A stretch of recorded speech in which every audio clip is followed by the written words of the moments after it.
You're running for MID Division 4.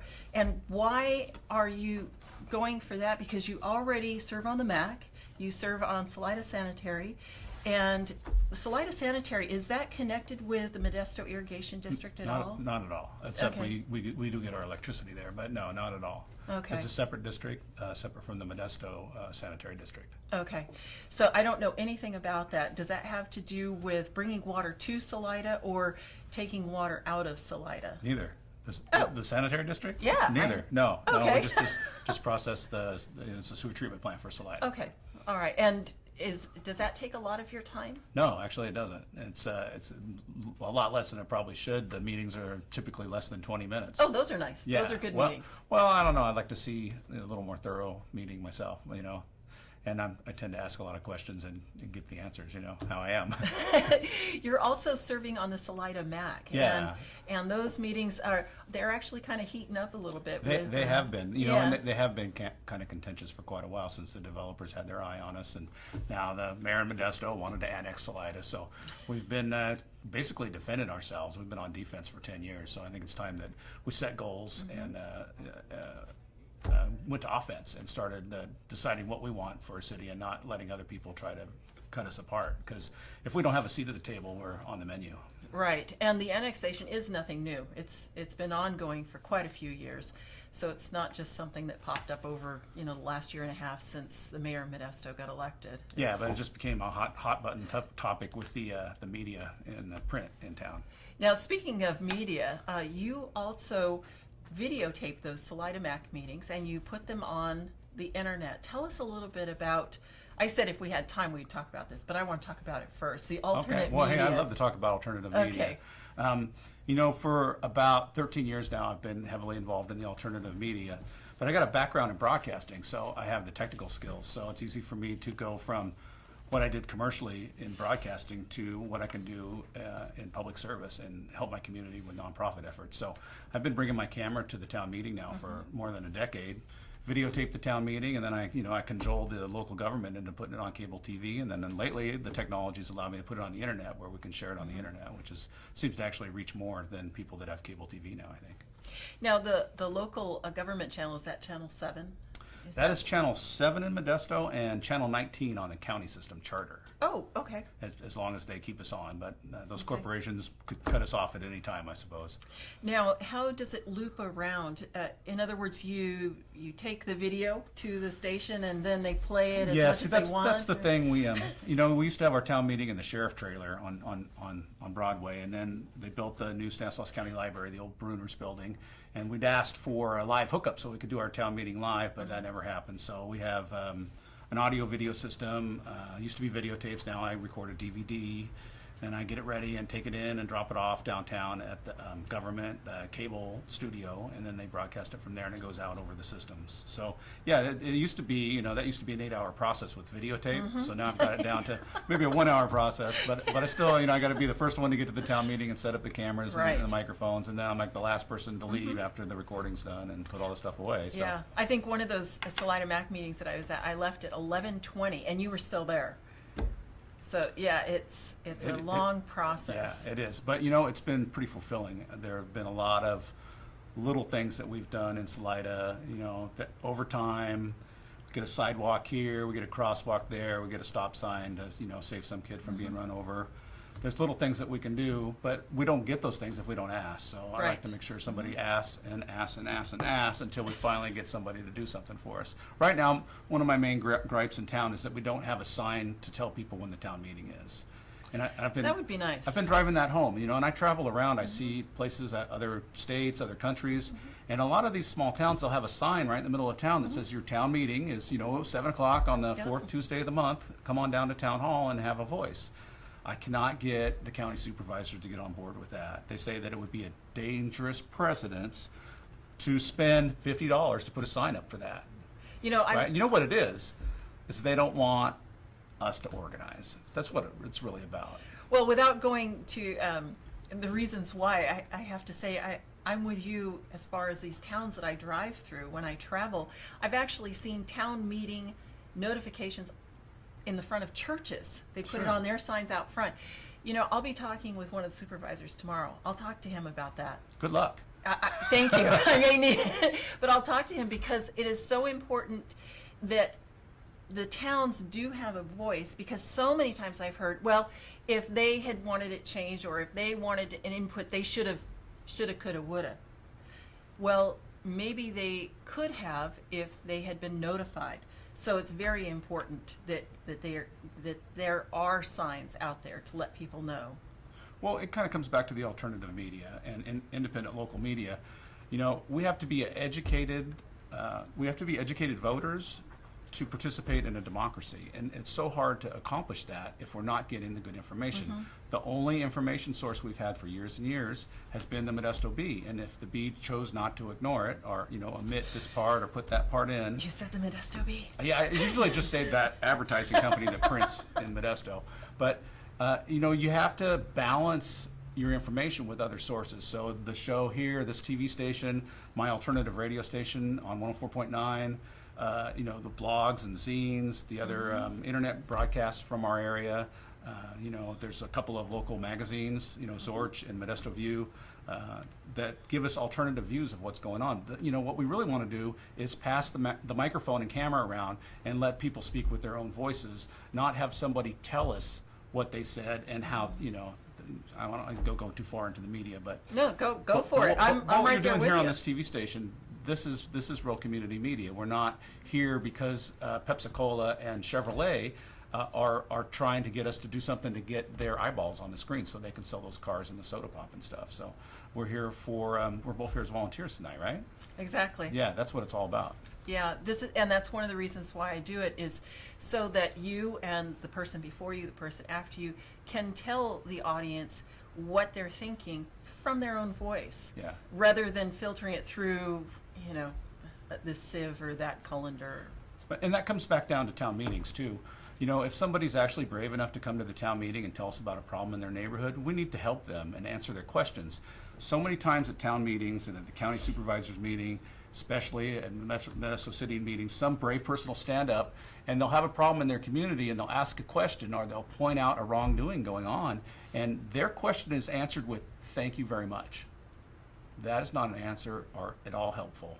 So whenever you ask a question of a government official and they say "thank you very much," and then they ask the next question of somebody else, you just got fogged. You basically are not getting an answer, and they're moving on and not taking care of business. And typically people are intimidated up there at that podium at the county meetings, and then they just go away. But the thing is, you got to stand there and stand your ground and not sit down until you get your question answered. And I'm all for that, and I've done that with our Modesto mayor.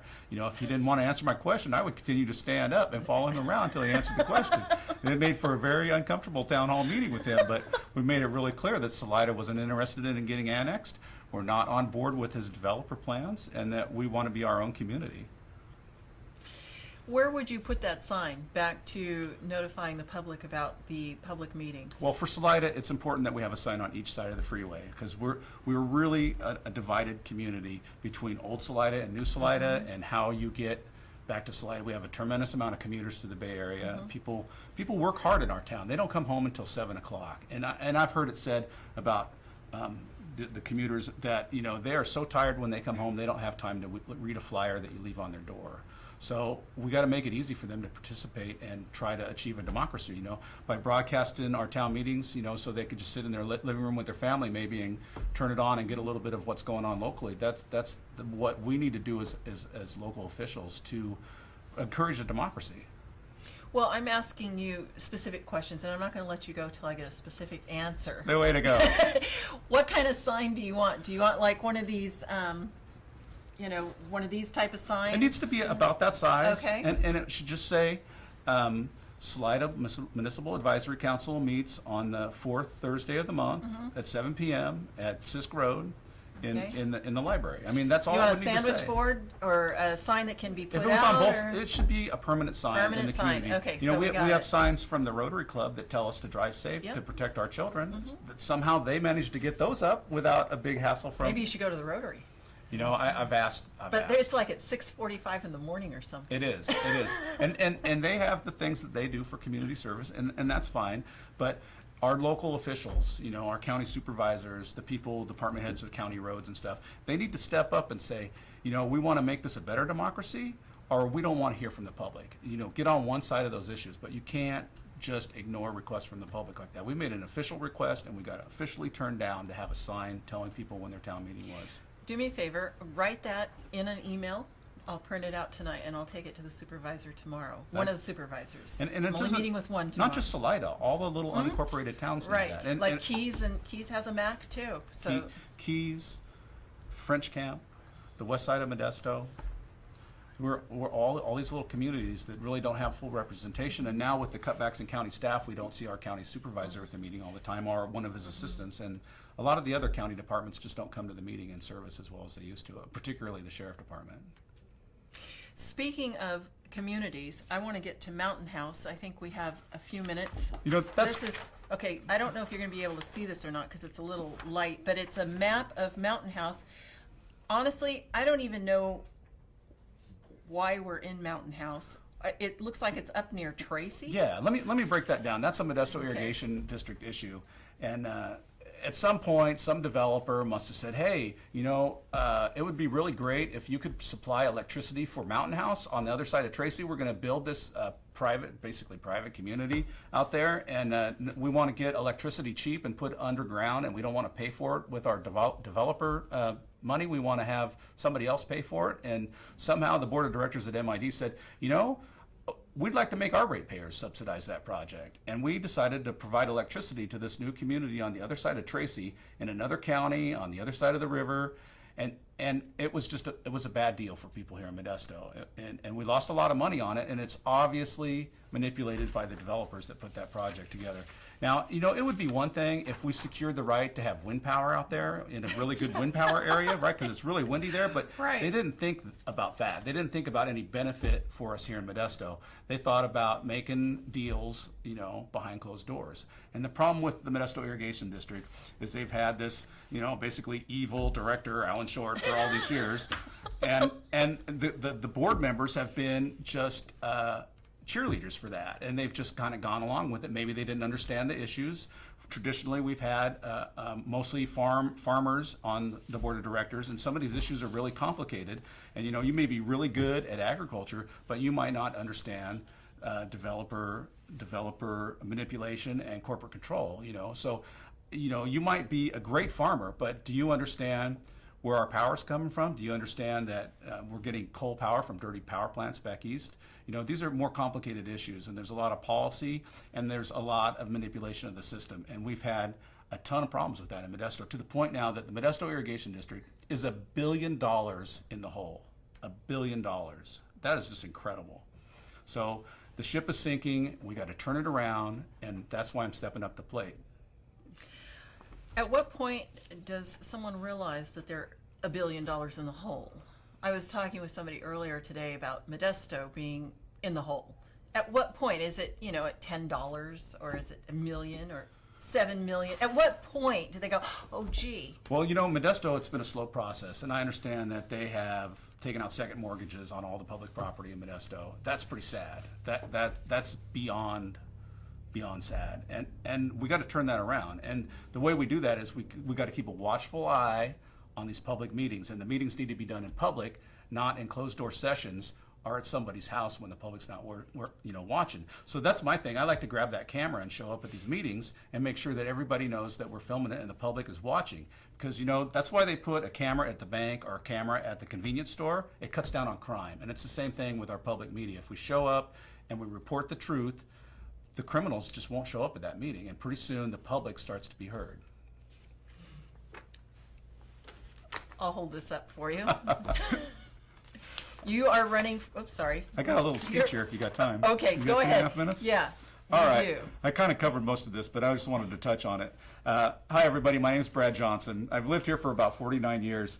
Davis High School, Modesto Junior College. My mom and grandparents are here in Modesto, too. I even helped irrigate a few times when I was a kid, but our family doesn't own any land or ranches now.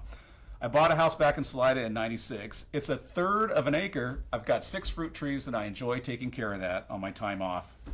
I worked in the Modesto area doing radio broadcasting and electronics for 20 years, and then I started volunteering as a cameraman and news reporter at the community TV station, Channel 14. I work hard at my day job, and I've been volunteering as a leader at the Salida Town Council now for more than a decade. I'm the first person at the Salida Town meeting and the last one to go. As many of you know, I also set up the videotape and do that town meeting thing, and then I cajole the government into playing that on the government TV channel on cable. Back in 2005, I helped build the first low-power, nonprofit community radio station in our area. That's 104.9 FM, and we broadcast real local news and the best local bands. As a local reporter and community member, I've followed with great interest the business and politics here in Stanislaus County, and I do what I can to stay informed, and I share the news with my friends and family and the local listeners. I work hard and I fight clean. I've never accepted any campaign donations. Honestly, today's voters aren't fooled by all the fancy signs and advertising. I believe we need to get the dirty money out of politics. I have honest ethics and no financial or family business conflicts that could get in the way of me using my talents to serve the public as your board member for seat number 4 on the MID. I think an open and honest organization is required for the MID meetings. Truly, I wish to put the public back into this public utility. I'm never afraid to ask the tough questions, and I get straight answers, and then I stand up for what's fair. When elected, I'll use my inquisitive nature and courage to be a leader, not a cheerleader. Vote for me, and we will keep a watchful eye on special interest groups and serve the entire community with pride and honor. My name's Brad Johnson, running for MID number 4. Thank you. That was great. Thank you very much. Thank you. Keep doing what you're doing. Thank you. You too. And I really miss our days at Channel 14. That was fun. Well, this was fun too. Maybe we can do it again. Sounds good. Thanks, Thank you. Brad. Brad Johnson for MID, Modesto Irrigation District 4, Division 4, Modesto Irrigation District, Division 4.